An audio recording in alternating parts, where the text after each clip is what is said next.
20 second का समय लेती है। तो बताइए रेलगाड़ी की लंबाई कितनी है ना? रेलगाड़ी की लंबाई हम लिख सकते हैं, रेलगाड़ी की लंबाई क्या होगी? रेलगाड़ी की लंबाई ये हमें निकालना है।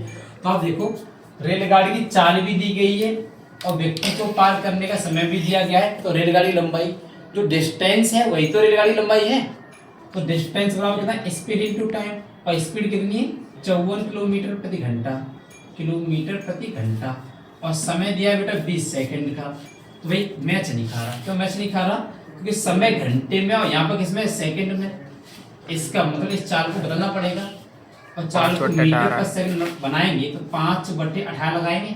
अब ठीक है, ये भी सेकंड में हो गया, ये भी सेकंड में। तो सॉल्व कर लो। 18 से 54 काटेंगे 3 बार जाएगा। इसका मतलब 3 पंजे 15, 15 इंटू 20 बनेगा और 15 इंटू 20 करेंगे तो ये 300 बना नहीं बना। इसका मतलब रेलगाड़ी की जो लंबाई है वो कितनी जाएगी? 300 मीटर हो जाएगी। बात क्लियर है? लेकिन वह एक खंबे को पार करने में 10 सेकंड का समय ले रही है। तो बताइए कि रेलगाड़ी की चाल क्या होगी? क्या बोला मैंने? एक रेलगाड़ी की जो लंबाई है वो 200 मीटर है, उसकी स्पीड हमें मालूम नहीं, उसकी स्पीड आपको ज्ञात करनी है। यदि वह रेलगाड़ी 10 सेकंड में एक खंबे को पार कर लेती है तो क्या करेंगे बेटा? डिस्टेंस की जगह 200 मीटर लगा लेंगे, बराबर स्पीड हमें निकालनी है, इनटू टाइम कितना बेटा? 10 सेकंड का है। और यदि आप ध्यान से देखें तो 10 गुणा में है तो इधर भाग में आ जाएगा। तो 200 मीटर बटे 10 सेकंड है ना, और बराबर स्पीड। तो सॉल्व करें, 0 से 0 मीटर पर सेकंड में आ गया। हम कह सकते हैं कि उसकी चाल कितनी आ गई? 20 मीटर प्रति सेकंड। या तो आंसर यहीं पे सॉल्व हो जाएगा, एग्जाम में या तो आंसर यही देगा और यहाँ पर आंसर नहीं देगा तो आप किलोमीटर प्रति घंटा बनाने के लिए 18/5 लगा लेंगे। 5 से काटेंगे 20 को 4 बार और 4 का इंटू 18 में, तो 18 चौके 72 बनेगा। इसे 72 किलोमीटर प्रति घंटा। तो या तो चाल 20 मीटर पर सेकंड में आ जाएगी या फिर आंसर 72 किलोमीटर प्रति घंटा मिल जाएगा। बात क्लियर है? चलो अब एक दूसरी प्रोसेस हमने, है ना, या फिर वो साइकिल से चलेगा, या वो कार से चलेगा, या बस से चलेगा, या वो दौड़ रहा होगा, या घोड़े की सवारी कर रहा, घुड़सवारी मतलब कोई भी तरीके से चल रहा होगा, या किसी दूसरी रेलगाड़ी में बैठा होगा, किसी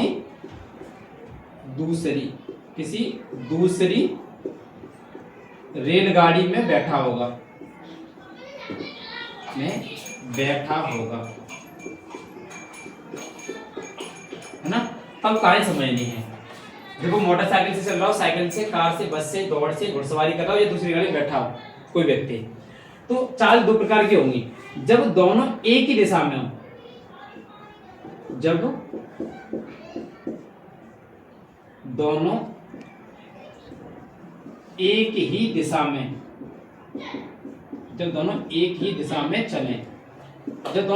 में चलेंगे तो यहां पे चाल लगाएंगे। रेलगाड़ी की जो चाल होगी वह चालों का अंतर लेंगे। अंतर का मतलब क्या है? बड़ी जो तेज है उसमें से कंपैरिजन घटा देंगे, ठीक है। लेकिन जब विपरीत दिशा में चलेंगे, जब दोनों विपरीत दिशा में चलें, तो चाल हमारी क्या जाएगी? ये होगा चालों का योगफल। कल इस बात को समझा था हमने, ठीक है। इसका भी रिव्यू कर लेते हैं। अब समझे क्वेश्चन क्या? क्वेश्चन आएगा